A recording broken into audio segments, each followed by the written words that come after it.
गिबियावनो आंनि अननाय आरो सिबिनायखौ फिन जासि हरफिननाय जाबाय। जों साननैसो सिगां निउस पर्टेलावहाय गोबां खोथा एनडिएफबिनि बाथ्रा एनआइए जायफ्रा दिनैहाय एनआइए जानानै दं बिनि बाथ्रा गोबां खोथा खोनागासिनो दङ बिक्रम दैमारि आरो दावराव देख्रेब सारनि खुगानिफ्राय। थ' जोङो दिनैहाय दावराव देख्रेब सारनि न'आवनो दावराव देख्रेब सारा जोंखौ लिंहरदों जिहेतु हिसाबै आं दावराव देख्रेब सारनि खुगानिफ्रायनो आरो फिन खनसेबाव खोनासंनो लुबैबावदों। एनआइए केसआ जोंनि एनडिएफबिनि जेसेबां सोद्रोमाफोर दङ बिथांमोन एनआइए केस जानानै दङ बिनि बारैसो माखासे खोथा सोंनो थांगासिनो दङ। थ' लोगोफोर बिदिब्ला नोंथांमोना नायलांबाय थादो। आङो जेलाव जेब्ला थाङो गिबियावनो आङो थिपकाइनि बेसरखनानि प्रदीप ब्रह्मखौ लोगो मोनजेनदों। बिथाङा 9 बोसोर जाबाय जेल जानाया।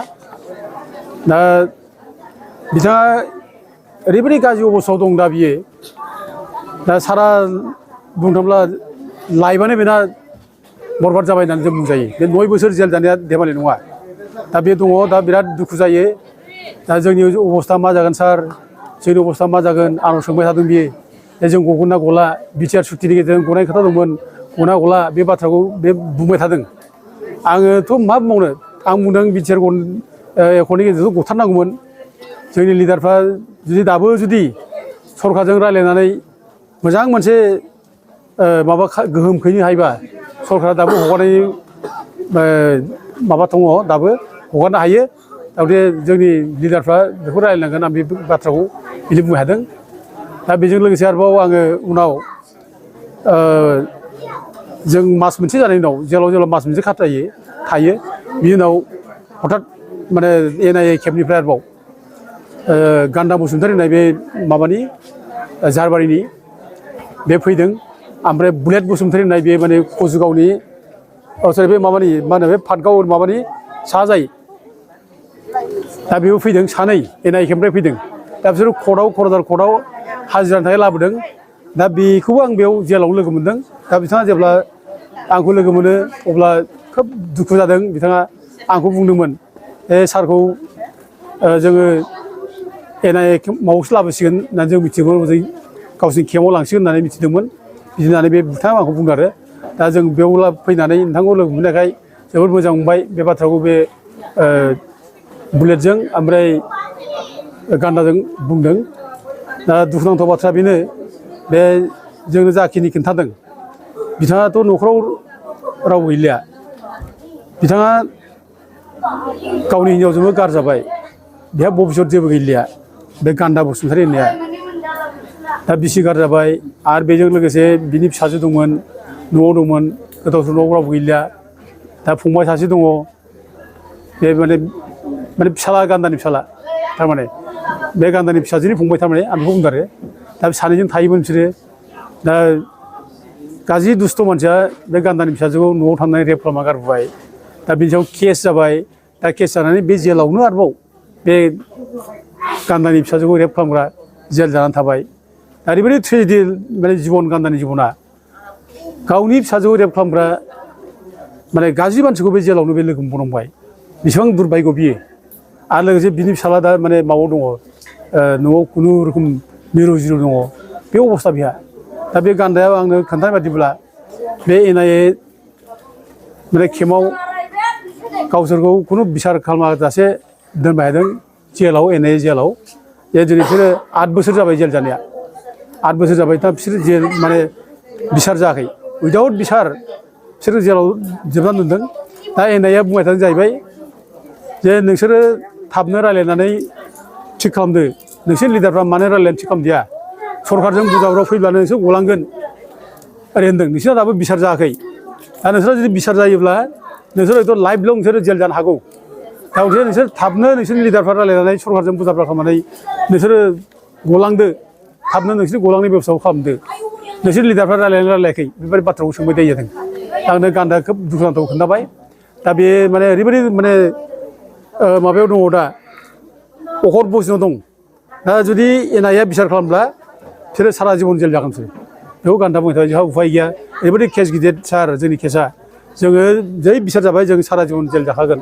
बे खोथा बुंबाय दा गनायनिबो खुनु माबा गैया जों आसा खालामबाय दं गगोन होननानै बे बिटिआर सुक्ति जानायनि उनाव जोंखौ माने बख'गोन जों आसा खालामबाय दं खिन्थु गनायनिबो जेबो मिजिं गैयाब्ला जों मा खालामनो जोङो दा माबानोसै नामा सार आंखौ सोंनो आरोखि जों माने जोंनि जेल जानायनि माबाखौ जोङो दाबि खालामनानै लानोसै नामा पानिशमेन्टखौ जोंनो 9 बोसोर पानिशमेन्ट थारमाने 9 बोसोरनि पानिशमेन्टसो बिनो हायो बिदि जोंखौ बारा दाहोसै 9 बोसोरसिमल' जोंखौ माने जेलनि पानिशमेन्टखौ होदो ओमफ्राय जों 9 बोसोर खाथिनानै जों थानोसै बेबायदि बिसोरो दाबि खालामनानै थानो हायो आरो जुदि बिदि खालामाब्ला जुदि एनआइए बिसार जायोब्ला बिसोरो सारा जिबन बिसोर जेलाव थानांगोन बे बाथ्राखौ गान्दाया जोंनि सायाव बुंनो हादों बेखायनो आं गोथौयै दुखु खालामनानै बुंदों जोंनि लिडारफोरखौ बुंनो लुबैदों जोंनि लिडारफ्रा थाबैनो बिसोरनि प्रति सिन्था खालामनांगौ आरो बिसोरखौ बोरै बख'नो बिनि बेब'स्थाखौ लानांगौ आरो दिनै गान्दामनिल' खोथा नङा बुलेटनिल' खोथा नङा दिनै गुवाहाटि माने जेलाव पेनायजों जानाय बिसार खालामनाय 40 जनसो माने एनडिपि मानसिफोर दङ